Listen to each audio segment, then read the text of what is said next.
Hello दोस्तों, तो कैसे हैं आप लोग। आई होप कि आप बहुत अच्छे होंगे। आपका बहुत बहुत स्वागत है हमारे यूट्यूब चैनल इंजीनियरिंग एक्सप्रेस पे। आज का हमारा टॉपिक रहेगा थर्मोडायनेमिक्स में first law for close system. इसके ऊपर हम वन शॉट करने वाले हैं। 1 घंटे में हम फर्स्ट लॉ कैसे निकलता है, कैसे आया, फर्स्ट लॉ होता क्या है और उसके एप्लीकेशन यानी उससे क्वेश्चन कैसे बनते हैं, वो सब चीजें हम आज 1 डेढ़ घंटे में जानेंगे। तो सबसे पहले हमारे पास फर्स्ट लॉ में जाने से पहले कुछ चीजें ऐसी होती हैं, कुछ नहीं बहुत सारी चीजें ऐसी होती हैं जिनकी हमको क्या पड़ती है, रिक्वायरमेंट पड़ती है। उसी के कारण हम क्या कर सकते हैं, आगे प्रोसीड कर सकते हैं फर्स्ट लॉ में। अगर उसके पीछे की चीजें नहीं आएंगी तो आपको फर्स्ट लॉ कितना भी अच्छे से आता हो उसकी कोई मायना नहीं है। तो सबसे पहले हमारे पास नाम आता है थर्मोडायनेमिक्स। थर्मोडायनेमिक्स के अंदर ही हम फर्स्ट लॉ ऑफ थर्मोडायनेमिक्स पढ़ते हैं। तो सबसे पहले थर्मोडायनेमिक्स जानते हैं क्या होता है।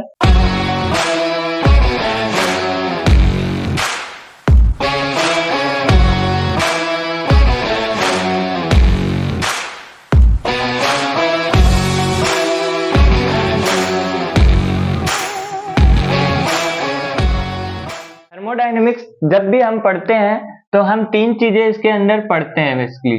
तीन चीजें क्या क्या होती हैं, पहला मास का ट्रांसफर होता है, दूसरा हमारे पास हीट का ट्रांसफर होता है और तीसरा हमारे पास वर्क का ट्रांसफर होता है।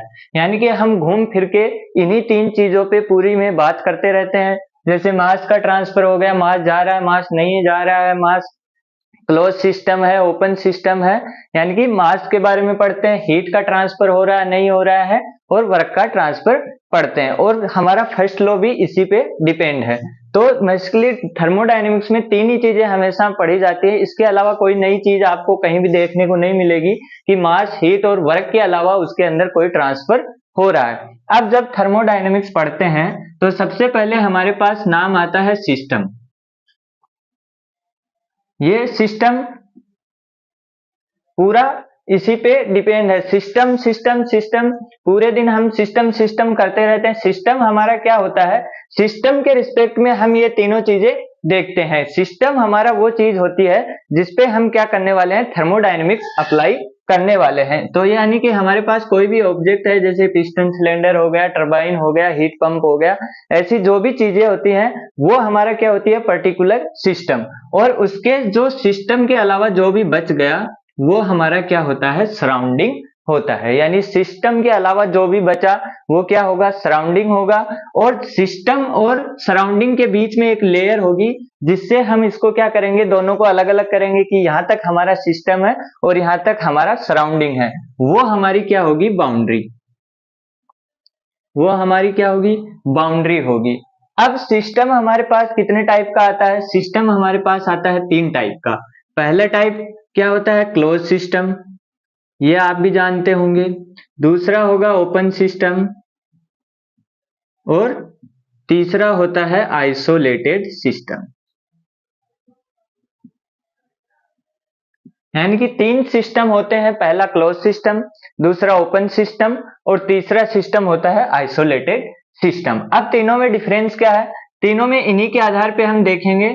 सबसे पहले आता है क्लोज सिस्टम। क्लोज सिस्टम के अंदर हमारे पास क्या होता है, मास का ट्रांसफर नहीं होता है, हीट का ट्रांसफर हमारे पास होता है और वर्क का ट्रांसफर हमारे पास होता है। यानी कि क्लोज सिस्टम जब भी होगा तो क्लोज सिस्टम में हमारा क्या होगा, मास का ट्रांसफर नहीं होगा, हीट और वर्क दोनों का ट्रांसफर होता रहेगा।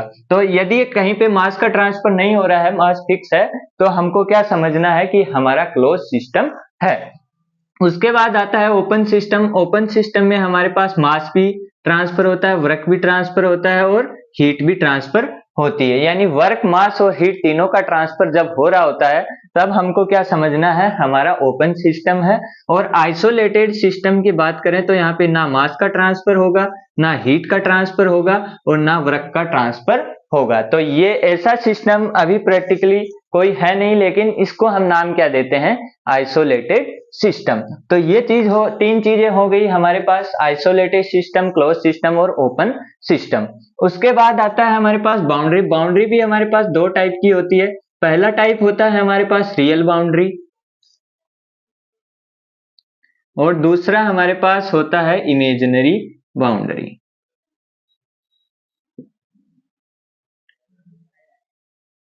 दूसरा होता है हमारे पास इमेजिनरी बाउंड्री। रियल बाउंड्री में हमारे पास क्या होता है, मास का ट्रांसफर नहीं होता है, और हमारे पास इमेजिनरी बाउंड्री में मास का ट्रांसफर होता है। यानी कि इसके अंदर हमारा मास फिक्स होता है और इसके अंदर हमारा रीजन फिक्स होता है। क्या क्या करते हैं, हम किसी रीजन को फिक्स कर लेते हैं, यानी किसी वॉल्यूम को हम फिक्स कर लेते हैं, उसको हम क्या बोलते हैं, इमेजिनरी बाउंड्री। और किसी मास को फिक्स कर लेते हैं तो वो हमारी कौन सी बाउंड्री होती है, रियल बाउंड्री होती है। उसके बाद हमारे पास नई चीज नाम आता है प्रोसेस। उसके बाद हमारे पास नाम आता है प्रोसेस। प्रोसेस क्या होती है, चेंज ऑफ स्टेट। यानी जब भी कोई ऑब्जेक्ट अपनी स्टेट को चेंज करता है तो वो किस पाथ से चेंज करता है, उसका इनिशियल फिनोमिना क्या है, उसका फाइनल फिनोमिना क्या है, इस चीज को हम क्या बोलते हैं, प्रोसेस बोलते हैं। तो प्रोसेस हमारे पास क्या होती है, change of state. Change of state हमारे पास क्या होती है, प्रोसेस होती है। अब सबसे पहले हमारे पास प्रोसेस कितने टाइप की होती है, दो टाइप की होती है। पहली होती है हमारे पास रिवर्सिबल प्रोसेस, ये नाम आपने भी सुने होंगे पहले। और दूसरी होती है हमारे पास इरिवर्सिबल प्रोसेस।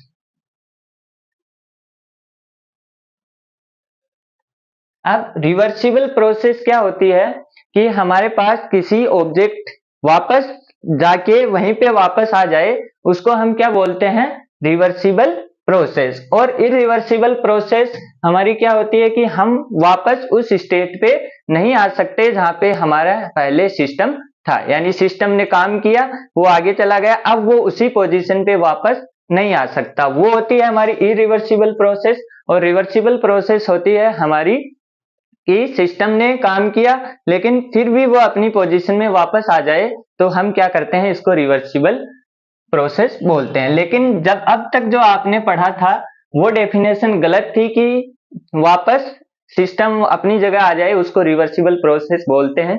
ये बात आपको गलत पढ़ाई गई है या आपने गलत पढ़ी है। रिवर्सिबल प्रोसेस वो प्रोसेस होती है कि कोई सिस्टम वापस वही हीट लेके उसी पोजीशन पे वही वर्क और वही हीट लेके वापस उसी पोजीशन पे आ जाए, उसको हम क्या बोलते हैं, रिवर्सिबल प्रोसेस। ध्यान से सुनना, पहले वाली डेफिनेशन क्या थी कि हमारा सिस्टम क्या हो रहा है, वापस उसी पोजीशन में आ जाए, उसको हम रिवर्सिबल प्रोसेस बोल रहे थे। लेकिन वो चीज हमारी क्या है, गलत है। हमारी रिवर्सिबल प्रोसेस होती क्या है कि कोई भी सिस्टम जो हीट पहले रिजेक्ट हुई थी उसी हीट को वापस लेके उसी पोजीशन पे आ जाए, तो उसको हम क्या बोलते हैं, रिवर्सिबल प्रोसेस। देख, जैसे मैं यहाँ पे खड़ा हूं, मैं यहाँ पे गया और मैं वापस यहाँ पे आ गया, तो ये आपकी हिसाब से रिवर्सिबल प्रोसेस है, लेकिन ये रिवर्सिबल प्रोसेस नहीं है, क्योंकि मैंने यहाँ जाते टाइम जो हीट रिजेक्ट की सराउंडिंग में, वो हीट मैंने वापस नहीं ली। फिर मैं वापस आया तो मैंने क्या किया, और हीट रिजेक्ट कर दी, यानी जाते टाइम हीट रिजेक्ट की, आते टाइम हीट रिजेक्ट की, यानी दो बार हीट रिजेक्ट की। तो ये रिवर्सिबल प्रोसेस नहीं है। इसका मतलब फिजिकली कोई भी रिवर्सिबल प्रोसेस यहाँ पॉसिबल हो नहीं सकती है। कुछ न कुछ एरर आएगा, लेकिन फिर भी हम आइडियल तौर पे क्या मान लेते हैं कि बहुत ही स्लो प्रोसेस होती है और फ्रैक्शनलेस प्रोसेस होती है, तो हम उसको रिवर्सिबल मान लेते हैं। या फिर क्वेश्चन में दिया हुआ होता है रिवर्सिबल प्रोसेस, तो हमको वो चीज माननी पड़ती है। अब इसी प्रोसेस में दो चीजें और आती हैं। पहली होती है quasi static process, quasi static process, और सेकंड होती है स्पॉन्टेनियस प्रोसेस।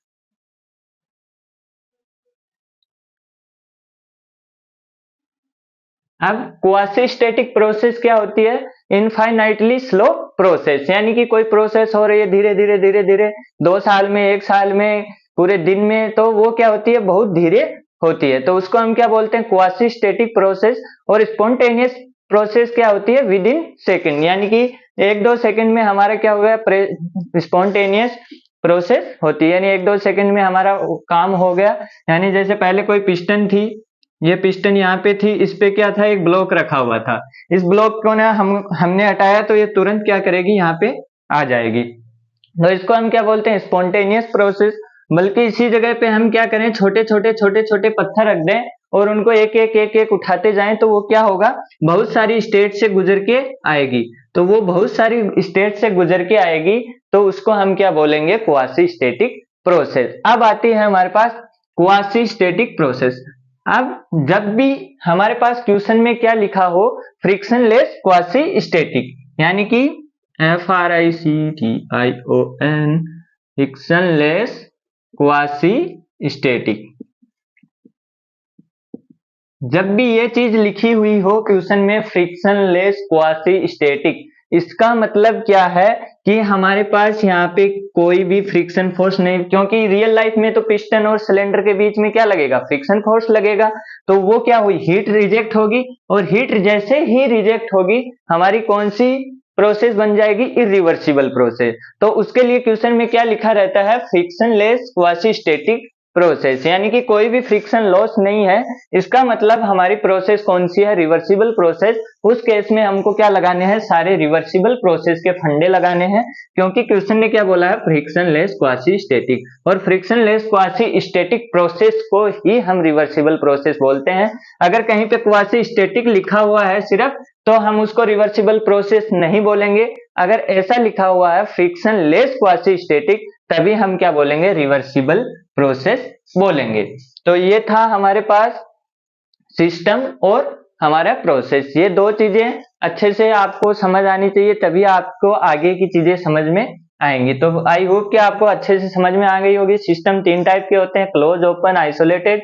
इसके अंदर मास का ट्रांसफर नहीं होता है, इसके अंदर मास का ट्रांसफर होता है, इसके अंदर तीनों का ट्रांसफर नहीं होता है, रिवर्सिबल, इरिवर्सिबल, क्वासी स्टेटिक और हमारे पास स्पॉन्टेनियस प्रोसेस।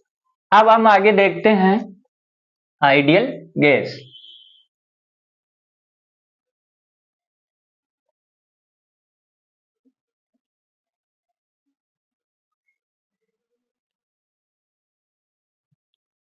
आइडियल गैस के बारे में हम देखते हैं, हमने क्या पढ़ा है, आइडियल गैस की इक्वेशन हमने पढ़ रखी है, PV is equals to NR bar T। हम क्या करते हैं, हम जनरली हमने पढ़ा है PV is equals to NRT। ये गलत है, सरासर गलत है। हमारी सही इक्वेशन क्या होती है, PV is equals to NR bar T। इसको हम क्या बोलते हैं, हमारी आइडियल गैस इक्वेशन। और इसी को मैं लिखूं तो एक दूसरी इक्वेशन होती है PV is equal to MRT, वो वाला R यहाँ पे काम आता है।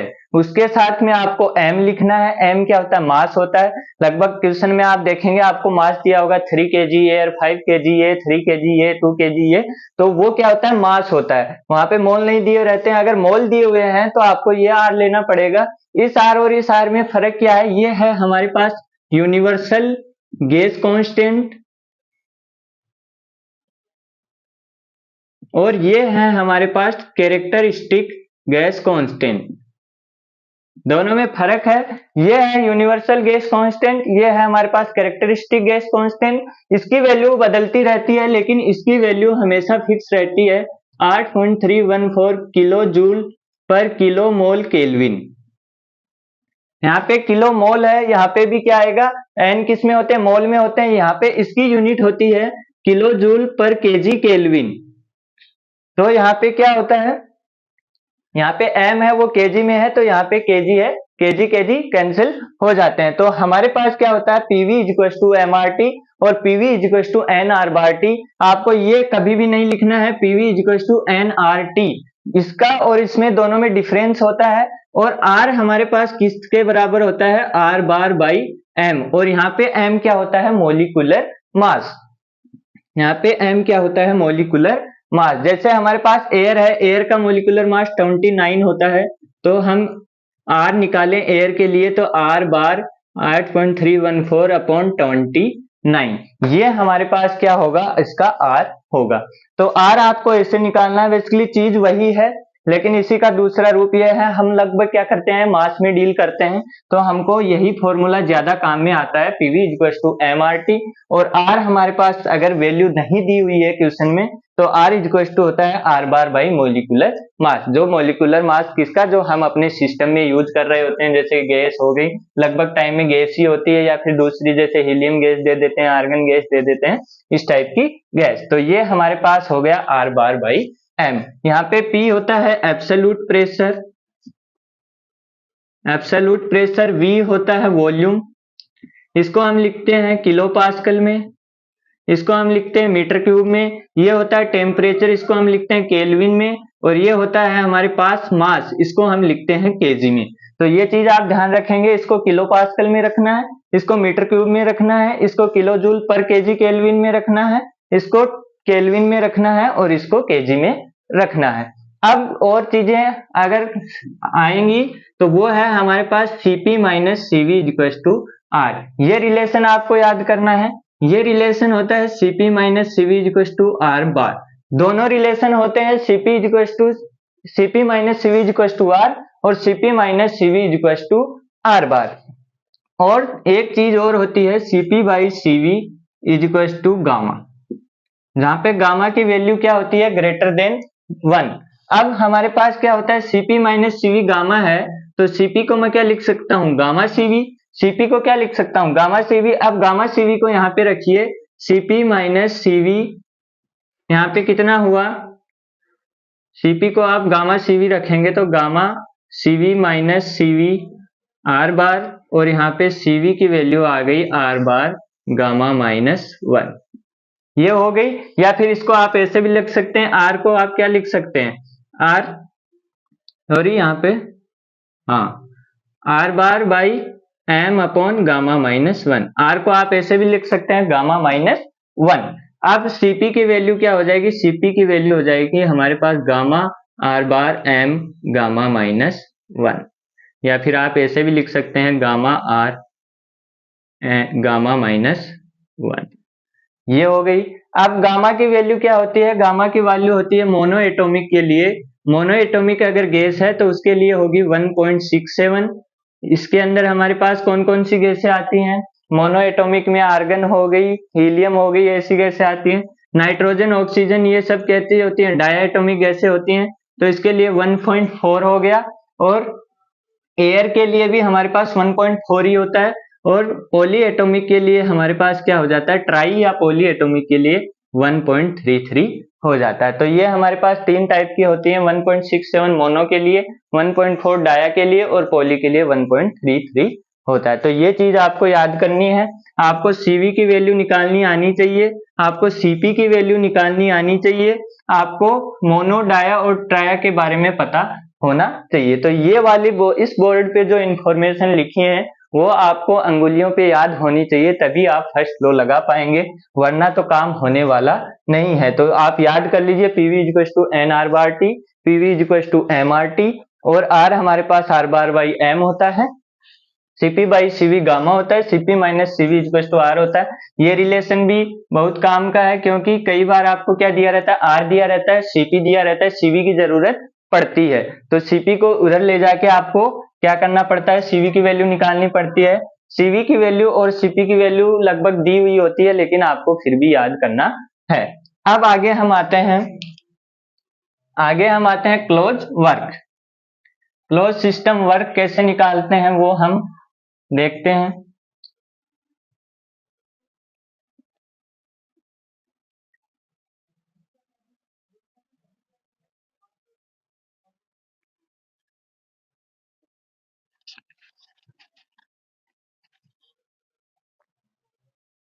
सबसे पहले हमारे पास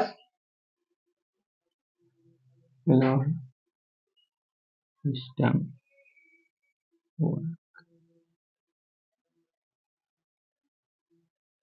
क्लोज सिस्टम वर्क कैसे देते हैं हम, W is equal to integration P dV। ये कहां से आता है, ये हमारे पास क्या होता है, ये हमारा क्या है, कोई पिस्टन है, यहाँ पे प्रेशर P लग रहा है, इसका एरिया हमारे पास क्या है A है, और ये मान लीजिए क्या हुआ dx हमारे पास ऊपर गया, तो हमारे पास dx ऊपर गया तो हम क्या लगा सकते हैं, प्रेशर लगा सकते हैं। प्रेशर होता है हमारे पास F बाई एरिया, तो यहाँ पे एरिया क्या हुआ P, A इधर गया, यहाँ पे F हुआ, हमारे पास F हुआ। उसके बाद हम क्या कर सकते हैं, इसको इंटीग्रेट कर सकते हैं। W क्या होता है हमारे पास F इंटू dx, तो हमारे पास P dx A is equal to F dx, यानी कि ये क्या हो गया dW हो गया।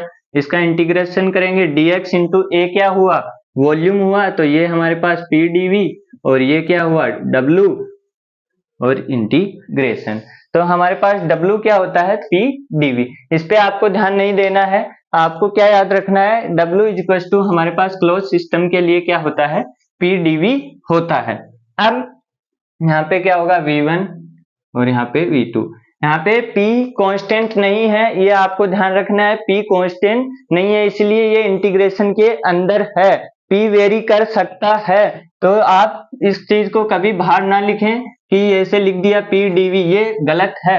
हमारे पास p dv क्या होगा, इंटीग्रेशन p dv। आपको जब भी पूछा जाए क्लोज सिस्टम के लिए वर्क, तो वर्क हमेशा क्या होगा, w equal to p dv होगा। अब जब भी हमारे पास पीवी का हमको क्या दिया हो, ग्राफ दिया हो, जैसे हमारे पास ये कोई प्रोसेस है, ये ऐसे हो रही है, जब भी प्रोसेस ऐसे होती है तो हमारे पास वी पे जो एरिया प्रोजेक्टेड होता है वो हमको क्या देता है, वर्क देता है, इसको हम क्या बोलते हैं, वर्क देता है। अब हम क्या बोलते हैं कि हमारे पास किसी भी साइक्लिक प्रोसेस के अंदर क्या होता है, वर्क, उसका under the curve, area under the curve क्या होता है, उसका वर्क होता है। ये कहां से आता है, ये आता है हमारे पास, मान लीजिए हमारे पास कोई तीन प्रोसेस थी, जैसे एक ये थी, एक ये थी, और एक ये थी, ये तीन प्रोसेस थी। अब हम क्या बोलते हैं कि इस एरिया अंडर द कर्व क्या होता है, वर्क होता है, तो ये हमारे पास वर्क हो गया। अब ये वर्क आया कहां से, ये वर्क ऐसे आया, हमारे पास क्या हुई, तीन प्रोसेस हुई, पहली प्रोसेस, सेकंड प्रोसेस और थर्ड प्रोसेस, ऐसी तीन प्रोसेस हुई, तो इसके अंदर में एरिया कितना है, एरिया इसके अंदर एरिया नहीं है, तो यहाँ पे क्या हो गया, W 0 हो गया। यहाँ पे क्या हुआ, एरिया हुआ कुछ यहाँ तक, ये एरिया हुआ, और इसके नीचे एरिया हुआ ये वाला। अब ये क्या हो रहा था, ऐसे जा रही थी, ये ऐसे जा रही थी, मतलब इधर गई तो इसका क्या हुआ, एक्सपेंशन हुआ, इधर गई तो इसका क्या हुआ, एक्सपेंशन हुआ, मतलब ये वर्क क्या है, पॉजिटिव, और इधर आई तो इसका क्या हुआ, कंप्रेशन हुआ, V कम हो रहा है, यहाँ पे V ज्यादा हो रहा है, कंप्रेशन हुआ, तो यहाँ पे क्या हुआ, W नेगेटिव। अब ये W पॉजिटिव और ये W नेगेटिव जब जुड़ेंगे तो इतना एरिया इसका क्या हो जाएगा, इतना एरिया, ये W नेगेटिव है, ये W पॉजिटिव है, इतना एरिया वापस कट जाएगा और इसके अंदर अंदर का एरिया बचेगा, इसलिए ये हमारे पास आता है एरिया अंडर द कर्व। तो ये चीज आपको ध्यान रखनी है कि हमारे पास किसी भी प्रोसेस के नीचे प्रोजेक्टेड, V पे प्रोजेक्टेड होना चाहिए, वो एरिया क्या होता है, वो वर्क होता है। अब हम कुछ प्रोसेस देखने वाले हैं, तो सबसे पहले हमारे पास आती है आइसोबारिक प्रोसेस। सबसे पहले हम देखते हैं आइसोबारिक प्रोसेस में हमारे पास क्या होता है, P is equal to constant, P क्या होता है, कांस्टेंट होता है। अब P कांस्टेंट होता है तो हमारे पास PV is equal to nRT, ये कांस्टेंट हो गया, तो V किसके प्रोपोर्शनल हो गया, T के, तो हम क्या लिख सकते हैं, V1 upon V2 is equal to T1 upon T2। ये रिलेशन हम लगा सकते हैं जहां भी क्वेश्चन में लिखा हो कि हमारे पास P कांस्टेंट है, कांस्टेंट प्रेशर है, तो हमारे पास V1 upon V2 is equal to T1 upon T2 हम लगा सकते हैं, क्योंकि PV is equal to nRT में P कांस्टेंट हो गया, V किसके प्रोपोर्शनल हो गया, T के, क्योंकि n R बार क्या है हमारा, n R बार तो कांस्टेंट है। अब P is equal to constant है तो W क्या हुआ, W is equal to integration P dV। अब ये बाहर आ जाएगा तो हमारे पास क्या हुआ, P इंटीग्रेशन dV 1 to 2, तो ये हमारे पास क्या बन गया, P V2 माइनस V1।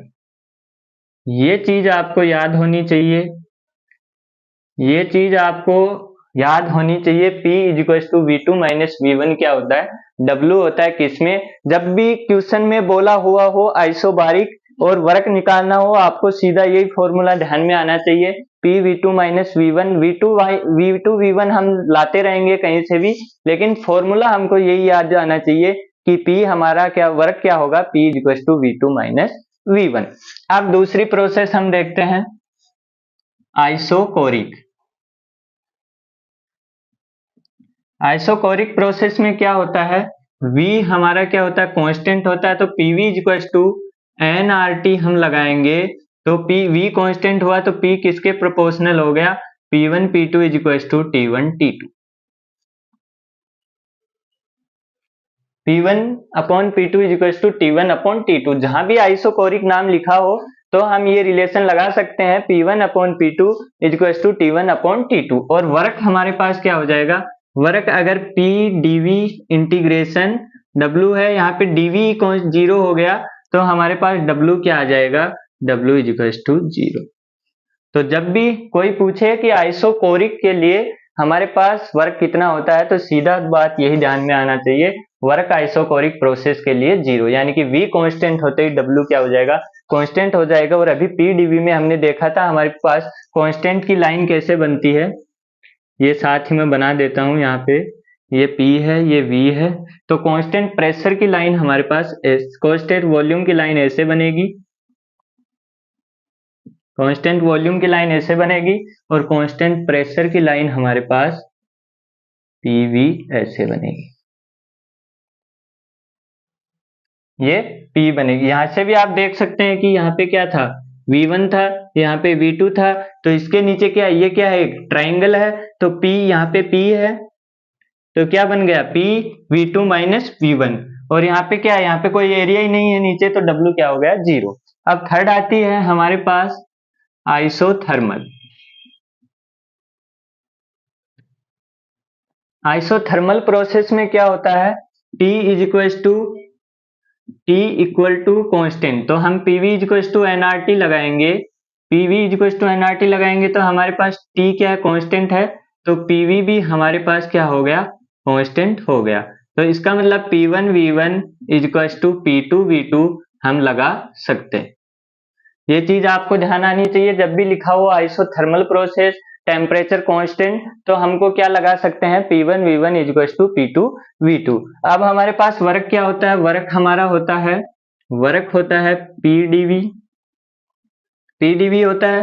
अब PV कांस्टेंट है, तो P को V को P की टर्म में लिख सकते हैं, तो P इक्वल्स टू क्या हो गया, C बाई V, यहां से आया P equals to C by V। अब C बाई V को यहाँ पे रखिए, W equals to C by V और dV 1 to 2, तो यहाँ पे हमारे पास क्या आ जाएगा, W equals to C ln V, और V2 1 to 2 करना है, और C क्या है, P1 V1, तो W क्या हो जाएगा, P1 V1 ln V2 minus V1, या फिर ln V2 अपॉन V1। ये क्या हो जाएगा, P1 V1 ln V2 upon V1, P1 V1 is equal to ln V2 upon V1। ये किसके लिए वर्क हो जाएगा, आइसोथर्मल के लिए। ये चीज आप साथ साथ लिख लें अच्छे से, क्योंकि ये चीज पूरी थर्मोडायनेमिक्स में काम आने वाली है। उसके बाद आती है हमारे पास एडियाबैटिक।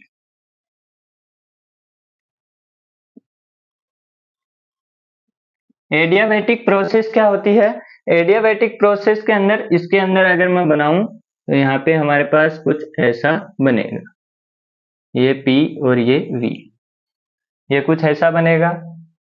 उसके बाद आती है एडियाबैटिक।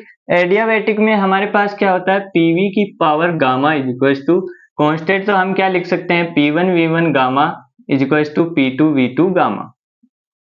ये चीज आपको याद होनी चाहिए, P1 V1 gamma is equal to P2 V2 gamma लगा सकते हैं। गामा हमारे पास क्या हो सकता है, मोनो के लिए 1.67, डाया के लिए 1.4, पॉली के लिए 1.3, तो ये हमारे पास गामा की वैल्यू हो सकती है। तो P1 V1 गामा बराबर P2 V2 गामा। अब सेम ऐसे ही आप क्या रखेंगे, P की वैल्यू क्या हो जाएगी, P की वैल्यू हो जाएगी C बाई V की पावर गामा, और फिर आप इसको रखेंगे किसके अंदर, PdV में, तो यही आएगा। सेम हमारे पास क्या बन जाएगा, W क्या बन जाएगा, W हो जाएगा P1 V1 minus P2 V2 gamma minus 1।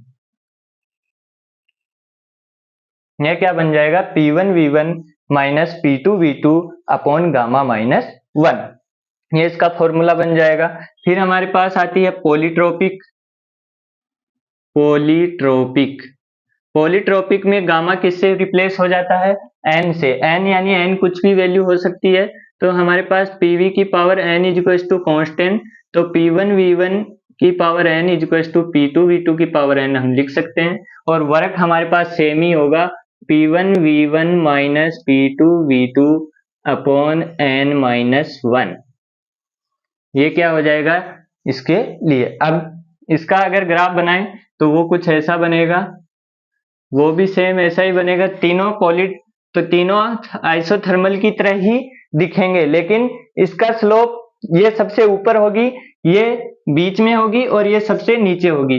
यानी कि n की वैल्यू क्या होगी, गामा से छोटी होती है, तो गामा n क्या आ जाएगा, बीच में आ जाएगा और ये हमारे पास नीचे आ जाएगा।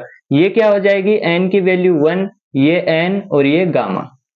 यानी कि आइसोथर्मल में गामा की वैल्यू कितनी है, 1 है, तो यहाँ पे 1 n गामा तीनों ऐसे ही दिखेंगे। अगर तीन प्रोसेस ऐसे दी हुई हैं तो सबसे ऊपर वाली क्या होगी आइसोथर्मल, बीच वाली पॉलीट्रोपिक और नीचे वाली क्या होगी हमारे पास एडियाबैटिक प्रोसेस। तो ये चीज आपको ध्यान रखनी है। एक चीज और मैं बता देता हूं, जब भी हम वर्क बाय द सिस्टम होता है, वर्क बाय द सिस्टम होता है तो हम हमेशा पॉजिटिव लेते हैं, पॉजिटिव वर्क। और जब वर्क ऑन द सिस्टम होता है, वर्क ऑन द सिस्टम होता है तब हम नेगेटिव वर्क लेते हैं। तो जब भी सिस्टम क्या होता है वर्क करता है तो पॉजिटिव वर्क होता है, और जब हम सिस्टम को वर्क देते हैं तो हमारे पास क्या होता है नेगेटिव वर्क होता है। तो ये चीजें आप नोट कर लीजिए अच्छे से और इनको याद कर लीजिए, क्योंकि ये चीज बहुत काम की चीज है। तो इस चीज को आप छोड़ नहीं सकते। अगर ये आपको नहीं आती है तो आपको आगे क्लास देखने का कोई मतलब नहीं है। अगर आप यहाँ तक आए हो क्लास देख रहे हो तो आप क्या करना है, इसको पहले याद कर लीजिए 2 मिनट वीडियो रोक के। ये चीजें, ये रिलेशन और ये चीजें, ये 5 फॉर्मूले आपको याद होने ही चाहिए, तभी आप फर्स्ट लोगे क्वेश्चन लगा पाओगे, अन्यथा आप क्वेश्चन नहीं लगा पाओगे। Isothermal PV2 minus V1, W is equal to 0, P1 V1 ln V2 upon V1, W is equal to P1 V1 minus P2 V2 upon gamma minus 1 n minus. ये याद है तो ये भी याद है, ये थोड़ा डिफरेंट है, बाकी ये तो नॉर्मल फॉर्मूले हैं और ये आप क्या कर सकते हैं, इनके ग्राफ याद कर सकते हैं। अब अगर एक चीज और मैं बता देता हूं, अगर आपको क्या हो रहा है हीट सप्लाई हो रहा है, हीट सप्लाई हो रहा है सिस्टम में, तो सिस्टम क्या करेगा एक्सपैंड करेगा, सिस्टम क्या करेगा एक्सपैंड करेगा। और अगर सिस्टम हीट रिजेक्ट कर रहा है, हीट रिजेक्ट कर रहा है, तो हमारे पास क्या होगा एक्सपेंशन। ये हीट सप्लाई करेंगे तो क्या होगा एक्सपैंड होगा, और हीट रिजेक्ट करेगा तो क्या होगा कंप्रेशन होगा। यानी कि कंप्रेशन होगा मतलब वॉल्यूम कम होगा, वर्क क्या होगा नेगेटिव। हीट देंगे तो हमारे पास क्या होगा वॉल्यूम बढ़ेगा, तो वर्क क्या होगा पॉजिटिव। तो ये चीज आप नोट करके याद कर लीजिए, आगे फिर हम देखते हैं।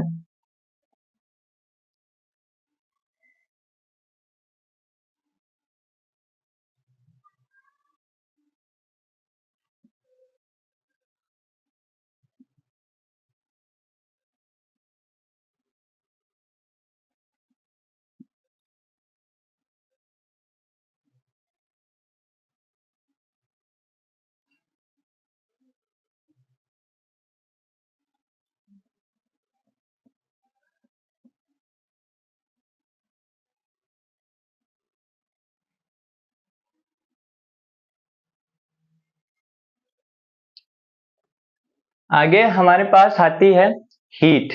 हीट क्या होता है, और हमारे पास एक आती है एंथैल्पी। हीट क्या होती है,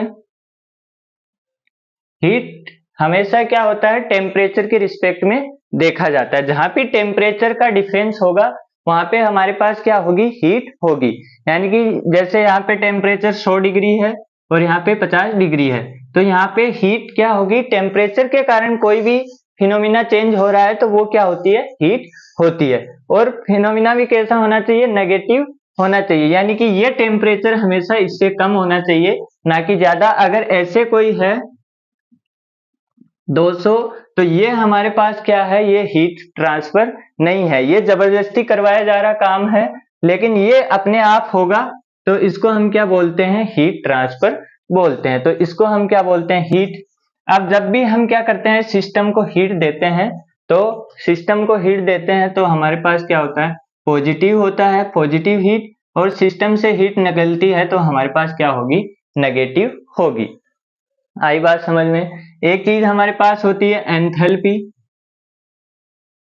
एंथैल्पी हमारे पास क्या होती है, H बराबर U प्लस PV। ये इसलिए बता रहा हूं क्योंकि ये अभी आगे काम आएगी। तो इससे पहले आप दो फॉर्मूले याद कर लीजिए, du और dH। du इक्वल टू होता है mCV dt और dH होता है mCP dt। इसके बाद हम क्या करेंगे, फर्स्ट लॉ ऑफ थर्मोडायनेमिक्स पढ़ेंगे। ये दो फॉर्मूले आप और याद कर लीजिए, उसके बाद आप फर्स्ट लॉ का हर एक क्वेश्चन लगा सकते हैं। तो हमारे पास क्या होता है, du equal to mCV dt और dH हमारे पास क्या होता है, mCP dt। इसको आप कहाँ से आया, क्या आया, ये सब छोड़िए, आंख मीच के याद कर लीजिए, mCV dt और dH होता है mCP dt। CV CP की वैल्यू आपको निकालनी आती है। m हमारे पास मास है, T हमारे पास टेम्परेचर डिफरेंस है, और H हमारी एंथैल्पी है, और U हमारे पास इंटरनल एनर्जी है, और PV हमारा वर्क है। अब हम देखते हैं फर्स्ट लॉ ऑफ थर्मोडायनेमिक्स। अभी तक जो 30 मिनट में भाषण हुआ है उसमें अगर आपको कुछ भी नहीं आता है तो आप आगे मत पढ़िए, भले ही चाहे आप पढ़ेंगे अपना टाइम वेस्ट करेंगे, क्योंकि अगर वो चीजें कहीं से भी नहीं आती हैं, उन पे आपकी पकड़ नहीं है, तो आप फर्स्ट लॉ का एक क्वेश्चन भी नहीं बना पाएंगे। मैं पहले आपको क्लियर बता देता हूँ कितनी चीजें थी। पहली बात हमारे पास क्या थी, सिस्टम कितने टाइप के होते हैं, फिर रिवर्सिबल इरिवर्सिबल थी, उसके बाद हमने 5 टाइप के वर्क पढ़े, W आइसो बार के लिए कितना होता है, आइसोकोरिक के लिए कितना होता है, आइसो थर्मल के लिए कितना होता है, एडियाबेटिक के लिए कितना होता है, सीपी माइनस सीवी पढ़ा है, CP minus CV to R होता है, सीपी बाई सीवी गामा होता है, सीपी की वैल्यू क्या होती है, सीवी की वैल्यू क्या होती है, मोनो के लिए कितना होता है, डाया के लिए कितना होता है, ये सब चीजें हमने देख ली। अब वो सब चीजें आपको याद होनी चाहिए, आइसोबारिक में कौन सा रिलेशन लगा सकते हैं, आइसोथर्मल में कौन सा रिलेशन लगा सकते हैं, एडियाबेटिक में कौन सा रिलेशन लगा सकते हैं, उतना कुछ आपको पता होना ही चाहिए। अब हम आते हैं फर्स्ट लॉ ऑफ थर्मोडायनेमिक्स पे।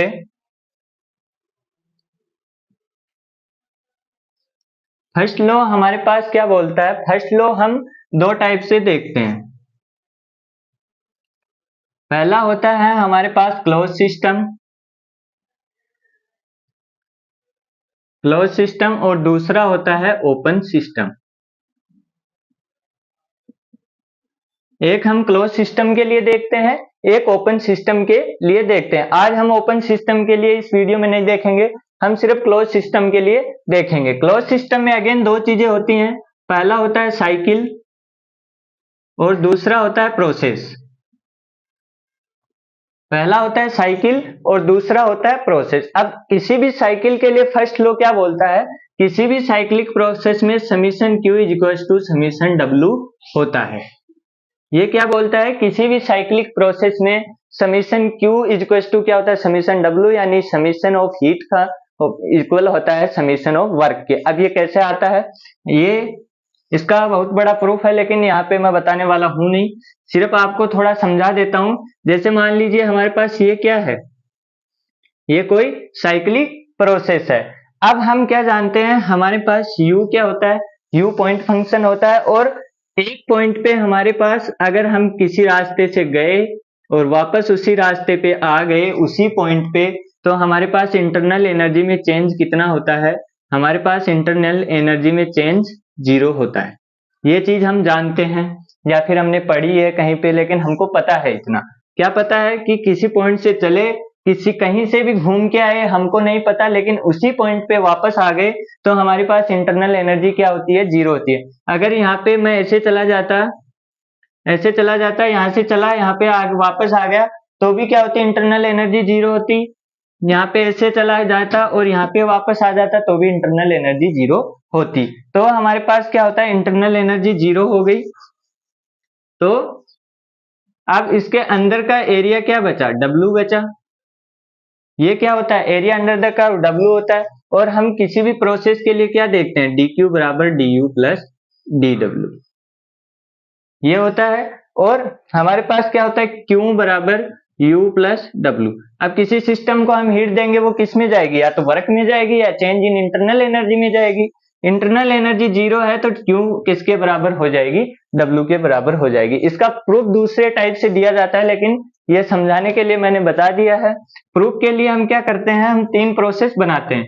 एक यहाँ पे और होती है, तो ये होती हैं दोनों, और फिर हम इसके, तो यहाँ पे हम क्या करते हैं, जैसे मान लीजिए ये 1 2 3 है, ये 4 है, ये 5 है, तो समीशन Q1 यहाँ पे 2 3 1 प्लस समीशन Q1 4 2 किसके बराबर होता है, summation W 2 3 1 plus summation W 1 4 2। फिर हम इसको छोड़ के इस साइक्लिक प्रोसेस को लेते हैं बाहर वाली को, तो हमारे पास क्या होता है, summation Q2 3 1 plus summation Q1 5 2 equals to summation W2 3 1 plus summation W1 5 2। ऐसा होता है। अब इन दोनों इक्वेशन को घटाते हैं तो ये दोनों कैंसिल हो जाते हैं, और इन दोनों के बीच में कुछ न कुछ डिफरेंस आ जाता है, वो ये इसका क्या होता है, प्रूफ होता है। और हमारे पास क्या आ जाता है, summation Q equals to summation W। आई बात समझ में। अब हमारे पास क्या होता है, ये summation Q by summation W होता है। जब इसको हम आगे सॉल्व करते हैं प्रोसेस के लिए, तो हमारे पास क्या निकल के आता है, dq equals to du plus dw। अब आप क्या बोलते हैं, first law of thermodynamics for a close system के लिए क्या होता है, क्लोज सिस्टम के लिए क्या होता है, साइक्लिक के लिए summation Q equals to summation W, और प्रोसेस के लिए क्या होता है, dq equals to du plus dw। आई बात समझ में। Summation Q equals to summation W, यहाँ पे इंटरनल एनर्जी का कोई रोल नहीं है। यहाँ पे क्या होगा, समीशन, यहाँ पे क्या होगा, dq equals to du plus dw। इसको आप ऐसे भी लिख सकते हैं dq, यहाँ पे ये निशान होता है हमारे पास पाथ फंक्शन की, q क्या है हमारे पास, path function, du plus dw, और dw भी क्या है हमारे पास, वर्क क्या है, पाथ फंक्शन, हीट क्या है, पाथ फंक्शन, और u क्या है हमारे पास, पॉइंट फंक्शन। तो इसके ऊपर ये नहीं लगेगा, ये क्या बन जाएगा, dq equals to du plus dw। तो ऐसा लिखा हुआ हो तो आपको कंफ्यूज नहीं होना है। इसको हम ऐसे भी लिख सकते हैं dq equals to u2 minus u1 plus dw। ये सब बाकी की चीजें हैं। अब आप देखिए साइक्लिक के लिए आप निकाल सकते हैं, वर्क निकाल लिया, हमारे पास क्या आ गई, हमारे पास हीट आ गई, हीट निकाल ली, वर्क आ गया, तो उसका कोई क्वेश्चन आता नहीं है। अब प्रोसेस, फिर से हम वही प्रोसेस लगाएंगे। सबसे पहले हमारे पास क्या होती है, आइसोथर्मल प्रोसेस। आइसोथर्मल प्रोसेस होती है। इस बार बारीक नहीं लिया क्योंकि बारीक में थोड़ा समझाने वाला चीजें हैं, तो बारीक बाद में लेंगे। पहले हमने कौन सी ले ली, आइसोथर्मल प्रोसेस। अब आइसोथर्मल प्रोसेस के अंदर क्या होता है, du कितना होता है, 0 होता है, यानी कि चेंज इन इंटरनल एनर्जी कितना होता है, 0 होता है। ये लाइन आपको याद रख लेनी है। अब ये वन शॉट है, मैं समझा नहीं सकता सब चीजें, तो यहाँ पे हमारे पास आइसोथर्मल क्या होता है, du इक्वल्स टू 0, ये चीज आपको याद कर लेनी है। Change in internal energy for isothermal process कितनी होती है, 0 होती है। अब du 0 हो गया तो हमारे पास क्या होगा, dq इक्वल्स टू dw। अब dw हमने पीछे ही पढ़ा था, हमने पढ़ा था कि P1 V1 ln V2 upon V1, तो ये हमारे पास क्या हो गया, dq हो गया। dq इक्वल्स टू dw हमारे पास कितना हो गया, P1 V1 ln V2 upon V1, यानी कि हीट हमारे पास कितनी हो गई आइसोथर्मल प्रोसेस में, P1 V1 ln V2 upon V1। उसके बाद हमारे पास आती है एडियाबैटिक। एडियाबैटिक के अंदर हमारे पास क्या होता है, dq इक्वल्स टू 0 होता है। ये चीज आपको याद रखनी है, जहां भी क्वेश्चन में एडियाबैटिक लिखा हो dq इक्वल्स टू 0 तुरंत कर देना है। ये चीजें सोचने लायक नहीं होती हैं क्वेश्चन में कि ये क्या दे दिया। आइसोथर्मल लिखते ही आपको पता लग जाना चाहिए कि हमारे पास क्या होना चाहिए, du 0 होना चाहिए। एडियाबैटिक लिखते ही आपको पता होना चाहिए कि dq हमारा क्या होगा, 0 हो जाएगा। तुरंत dq को 0 मारिए, यहाँ पे 0 हो गया, du प्लस dw, और यहाँ पे क्या हुआ, du equals to minus dw, या फिर हाँ du equals to minus dw। अब dw हमने पढ़ाई था P1 V1 minus P2 V2 upon gamma minus 1। ये किसके बराबर आ जाएगा? Change in internal energy. इसको आप U2 माइनस U1 की जगह आप लिख सकते हैं U1 माइनस U2, क्योंकि ये वाला माइनस इधर आ जाएगा तो ये क्या हो जाएगा? रिवर्स हो जाएगा, U1 माइनस U2, और हमारे पास क्या बन जाएगा? P1 V1 minus P2 V2 upon gamma minus 1। आई बात समझ में? तो ये क्या बन गया हमारे पास? एडियाबेटिक के लिए ये चीज आपको याद होनी चाहिए, ये चीज याद होनी चाहिए। थर्ड में आता है हमारे पास आइसोकोरिक। आइसोकोरिक होते ही क्या हमारे पास V कांस्टेंट हो गया।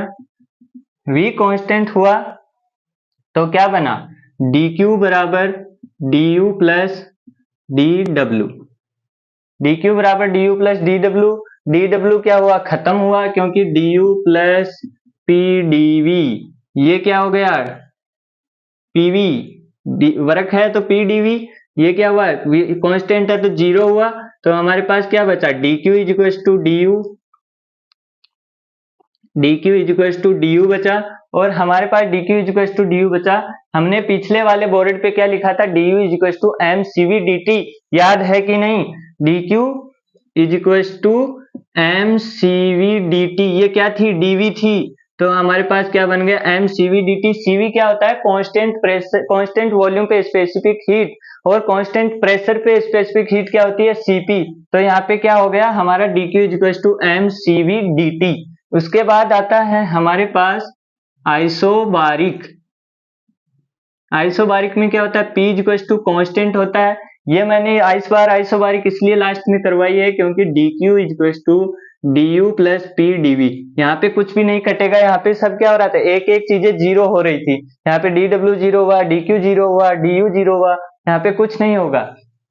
अब क्या किया? dq is equal to d common ले लिया, d कॉमन लिया तो u प्लस pv। अब आपको याद हो तो h इज इक्वल टू क्या लिखा था? h इज इक्वल टू लिखा था u प्लस pv, याद है? पीछे अभी पीछे लिखा था। तो हमारे पास क्या हुआ? dq इज इक्वल टू ये बन गया dh, और dh क्या लिखा था? dq is equal to mcp dt, mcp dt। तो ये हमारे पास क्या हो गया? इसके लिए हीट हो गया। dq is equal to mcv dt, dq is equal to mcp dt, dq is equal to 0, dq is equal to p1 v1 ln v2 upon v1। आई बात समझ में? ये क्या होती है? पूरी प्रोसेस के लिए होती है। अब आपको क्या लगाना है? dq is equal to du w लगाना है आइसोथर्मल के लिए, तो आप क्या लगा सकते हो? du जीरो किया, dw आपको अगर निकालना है क्या? हीट, तो हीट ऐसे निकाल सकते हैं, वर्क भी इसके बराबर होगा। तो यहाँ पे आप ऐसा भी लिख सकते हैं dq is equal to du w, dq बराबर dw, हमारे पास क्या हो गया? p1 v1। dq यहाँ पे क्या हुआ? एडियाबेटिक प्रोसेस में q जीरो हुआ, dq जीरो हुआ, तो हमारे पास क्या आ गया? u1 minus u2 p1 v1 minus p2 v2 अपन गामा माइनस 1, और यहाँ पे mcv dt और mcp dt। ये होता है आपके क्लोज सिस्टम के लिए फर्स्ट लॉ। ये चीजें अगर आपको याद है, पीछे वाले वर्क यहाँ पे काम आए ना, वो काम आते रहेंगे, तो इनको पीछे की चीजें आपको याद होनी ही चाहिए, तो वो याद कर लीजिए, ये वाला बोर्ड आप याद कर लीजिए। इतना सा काम होने के बाद अब आप हर क्वेश्चन बना सकते हैं। अब क्वेश्चन करने वाले हैं।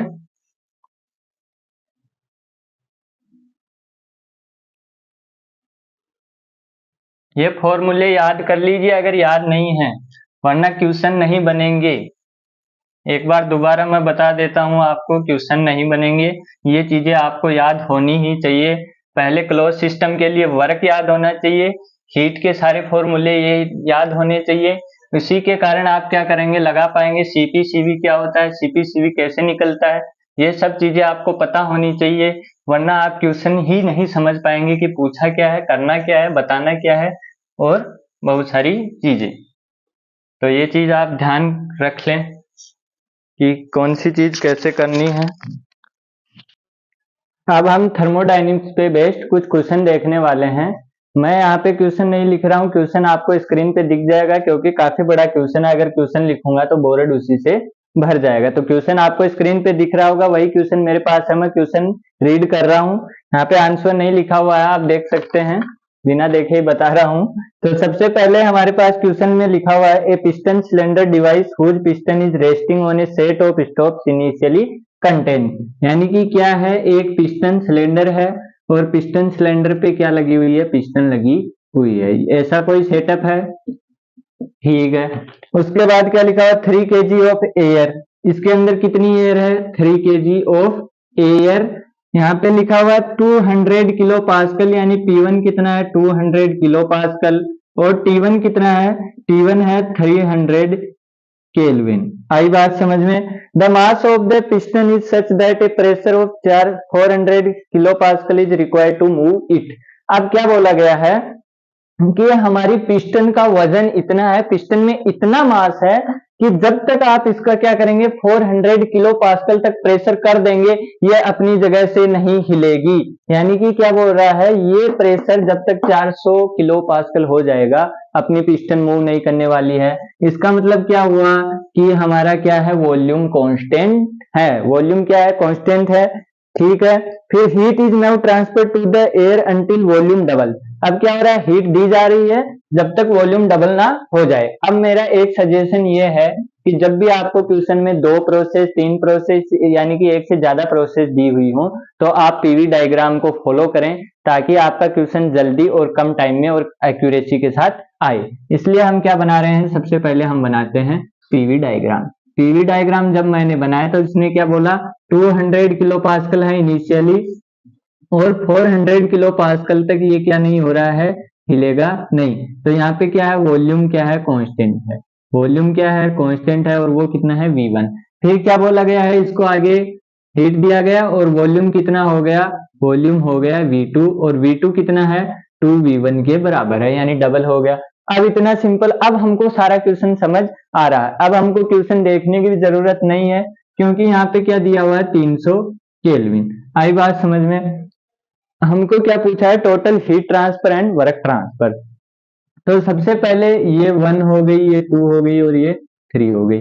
तो W1 to 2, W1 to 2 कितना आएगा, W1 to 2 हमारे पास आएगा, W1 to 2 हो जाएगा 0। क्यों हुआ, क्योंकि V हमारा क्या है, V हमारा कांस्टेंट है, V हमारा क्या है, कांस्टेंट है, तो हमारे पास W क्या हो जाएगा, 0 हो जाएगा। आई बात समझ में। अब लगा दो first low, dq1 to 2 is equals to du1 to 2 plus dw1 to 2। dw1 to 2 0 है, dq बराबर du, क्या केस था, dq बराबर du था, तो हम क्या लगा सकते हैं, mcv dt।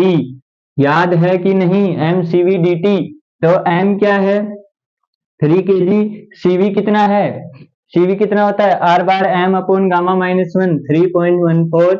एयर दी हुई है 29 होगा, गामा 1.4, एयर लिखा हुआ है, एयर अगले ने क्यों लिखा है, गामा देने के लिए, 1.4 देने के लिए, मास देने के लिए मोलिकुलर। तो 1.4 minus 1.4 into T2 minus T1, T2 निकालना है। अब T2 निकालना है, क्या निकालना है, T2। तो T2 कैसे निकलेगा, T2 निकलेगा, V कांस्टेंट है तो हम क्या लिख सकते हैं, P1 upon P2 is equal to T1 upon T2। लगा सकते हैं कि नहीं, बताया था ना, बताया था। P1 P2 क्या हो गया, 200, ये कितना हो गया, 400, ये कितना हो गया, 300, ये T2 हो गया। सिंपल कैलकुलेशन है, 600 केल्विन, ठीक है। T2 को रखो 600 kelvin, 3 into 8.314, 600 minus 300, 300 upon 29 into 0.4। तो ये क्या हो जाएगा, ये हो जाएगा आपके पास 3 into 300 into 8.314 divide by 29 into 0.4, ये वैल्यू आ जाएगी 645.05 किलो जूल।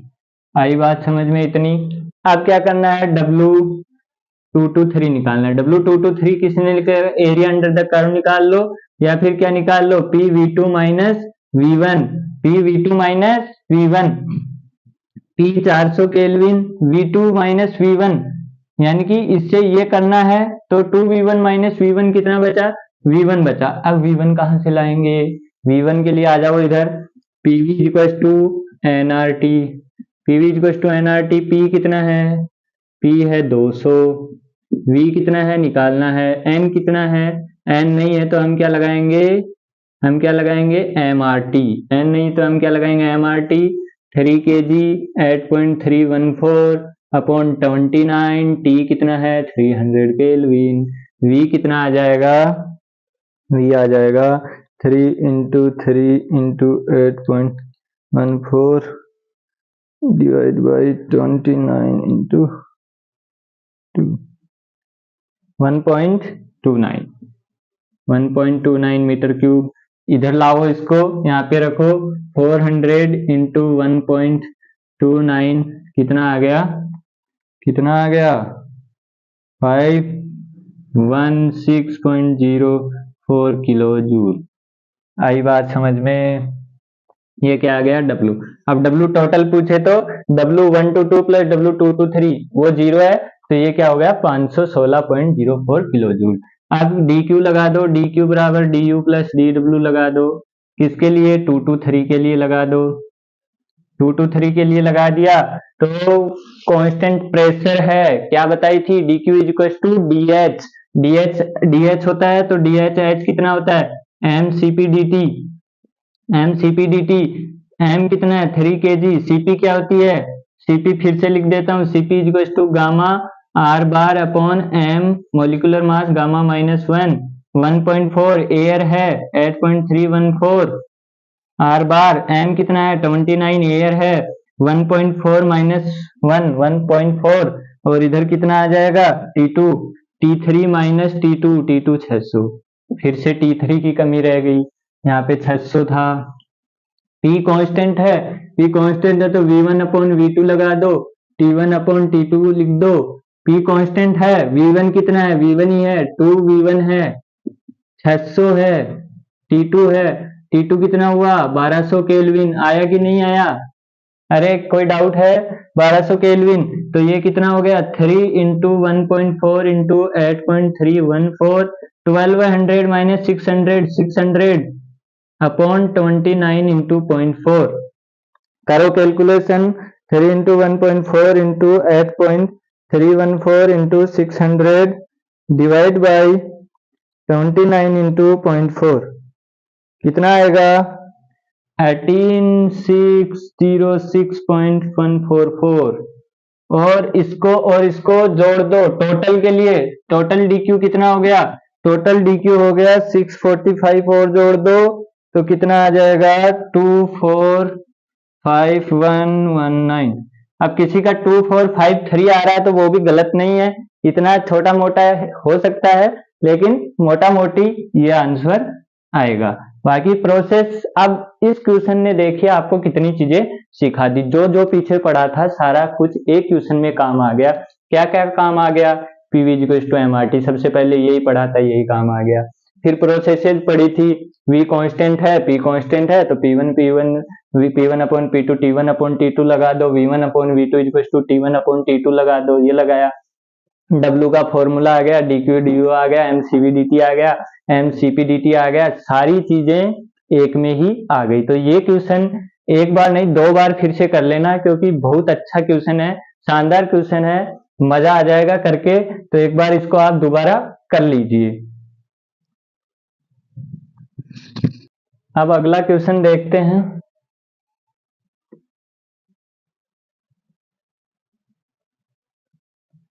अगला क्वेश्चन क्या बोलता है आपके पास,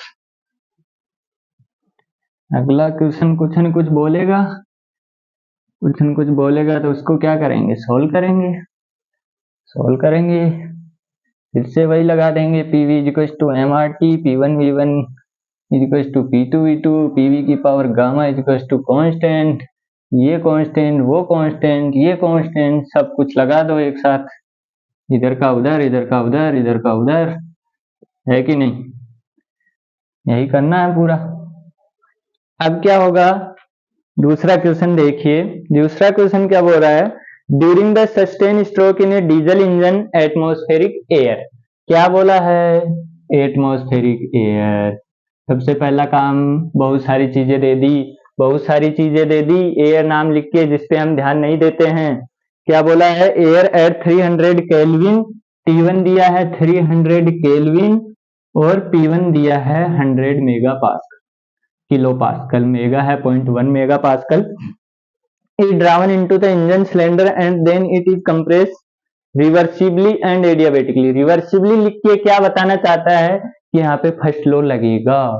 फर्स्ट लो मतलब यहाँ पे क्या लगेगा, फर्स्ट लो। अगर इरिवर्सिबल लगा देते हम फर्स्ट लो नहीं लगा पाते, तो इसने क्या लिखा है अलग से, रिवर्सिबली, यानी कि प्रोसेस क्या है, फ्रिक्शनलेस क्वासी स्टेटिक। समझ में आया। और क्वासी स्टेटिक प्रोसेस होती है तभी हम क्या लगा पाते हैं, पीडीवी लगा पाते हैं।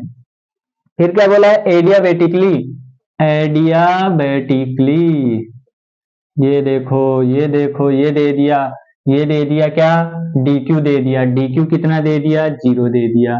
पीवी की पावर गामा दे दिया, पीवी की पावर गामा दे दिया कांस्टेंट। एक नाम लिखा, दो इंफॉर्मेशन दे दी, कौन कौन सी, डीक्यू कितना होगा 0, पीवी की पावर गामा क्या होगी कांस्टेंट। नाम क्या लिखा, एक, सिर्फ एडियाबेटिक। समझ में आया। अब क्या लिखा, वॉल्यूम, शुरू में वॉल्यूम कितना था, V था, V2 कितना हुआ, V/15 हो गया। 15 time original value, determine the temperature, pressure and work done. Temperature, pressure, अब सब चीजें आप निकाल सकते हैं। अब कुछ नहीं बचा इस क्वेश्चन में।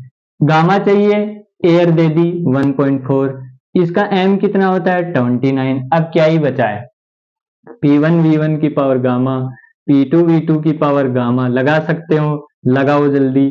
तो ये कितना हुआ 100, V1 की पावर, V की पावर 1.4, P2 निकालना है, V2 कितना है, V/15 है 1.4। तो इससे ये कटा ऊपर से ऊपर, P2 कितना आया 100 इंटू 15 की पावर 1.4, और वो वैल्यू आ जाएगी, वो वैल्यू आ जाएगी 15 की पावर 1.4 इंटू 100, तो ये आ गई 4431.26 किलो पास्कल। ये आ गया P2। कोई दिक्कत है, कोई दिक्कत नहीं है। पीवी की पावर गामा लगाया है, सिंपल। अब क्या निकालना है, टी निकालना है। टी निकालने के लिए आप तीन रिलेशन पढ़ते हो, पीवी की पावर गामा कांस्टेंट, पहले नहीं बताया मैंने, आप बता दे रहा हूं क्योंकि अभी इसकी जरूरत पड़ी है। टीवी की पावर गामा -1 कांस्टेंट, टीपी की power 1 minus gamma upon gamma equals to constant. ये तीन रिलेशन पढ़ते हो तो ये फॉर्मूला अब आप लगा सकते हैं। टी कितना है इनिशियल 300, पी कितना है 100, 1 minus 1.4 upon 1.4 equals to T2 निकालना है, P कितना है 4431.26 की पावर 1 माइनस 1.4 अपॉन 1.4। निकालो जल्दी, निकालो जल्दी, कितना आया 1 माइनस 1.4, कितना आया -0.4 डिवाइड बाई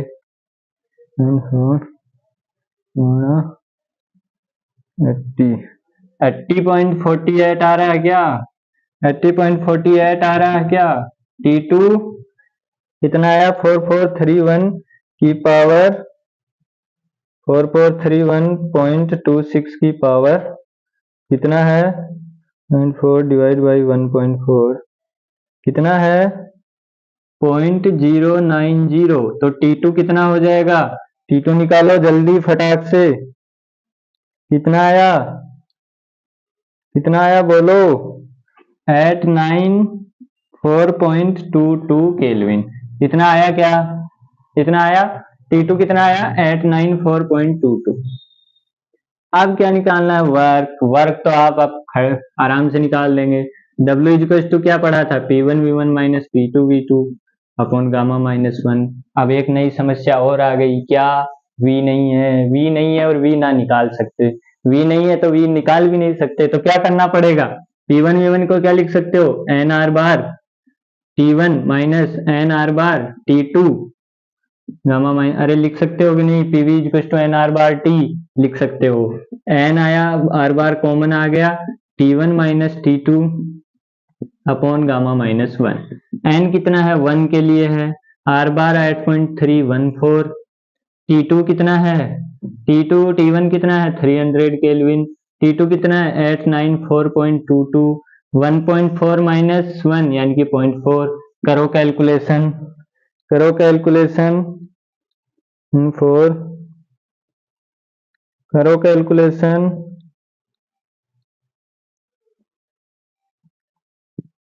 यह आ जाएगा 12/35.86 जूल, और इसको आप लिख सकते हैं 12.350 किलो जूल नेगेटिव। यह आपका क्या आ गया, वर्क नेगेटिव में आएगा, क्यों बताता हूं अभी। अब क्या होता है, आप यहाँ से क्या कर सकते हैं, वर्क को आप चेक भी कर सकते हैं। कैसे चेक कर सकते हैं, वर्क को चेक कैसे कर सकते हैं, आपका वर्क आ गया नेगेटिव।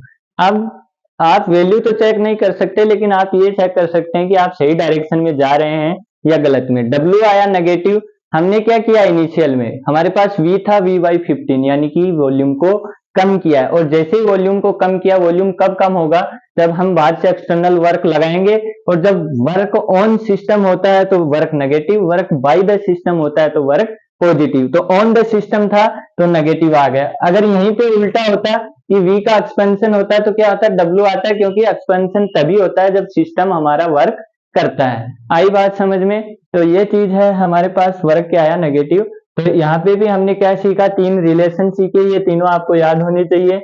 हमने क्या देखा, एडियाबेटिक है मतलब क्यू 0 है, टी की पावर गामा क्या है, कांस्टेंट है, और यहाँ पे MR/T2 - T1 ये भी आपको लगाना आना चाहिए, NR बार या फिर M दिया होता तो MR/T1 - T2।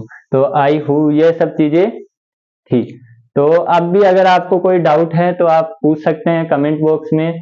मेरे हिसाब से अब कोई डाउट आपको रहना चाहिए नहीं चाहिए, लेकिन फिर भी कोई चीज समझ में आपको नहीं आ रही है तो आप कमेंट बॉक्स में पूछ सकते हैं, हम जल्दी से जल्दी आपका रिप्लाई देने का प्रयास करेंगे। तब तक के लिए आप पढ़ते रहिए, मुस्कुराते रहिए। धन्यवाद। जय हिंद, जय भारत। और अगर वीडियो अच्छी लगी हो तो वीडियो को एक लाइक और चैनल को सब्सक्राइब जरूर कर दीजिए।